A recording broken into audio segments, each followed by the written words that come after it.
కర్నూలు జిల్లాలో ఘోర రోడ్డు ప్రమాదం చోటు చేసుకుంది. తుగ్గలి మండలం గిరిగెట్ల సమీపంలో రోడ్డుపై వెళ్తున్న గొర్రెల మందపైకి ఓ లారీ దూసుకెళ్లింది.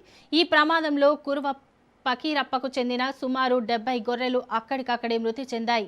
గొర్రెలను ఇంటికి తీసుకెళ్తున్న సమయంలో ఈ దుర్ఘటన జరిగింది. ప్రమాదంతో రోడ్డుపై గొర్రెలు చెల్లాచెదురుగా పడిపోవడంతో విషాదకర పరిస్థితి నెలకొంది. ఒక్కసారిగా లారీ దూసుకురావడంతో గొర్రెల మందకు తప్పించుకునే అవకాశం లేకపోయింది. సమాచారం తెలుసుకున్న పోలీసులు ఘటనా స్థలానికి చేరుకొని వివరాలు సేకరించారు. లారీ డ్రైవర్ను అదుపులోకి తీసుకుని కేసు నమోదు చేశారు.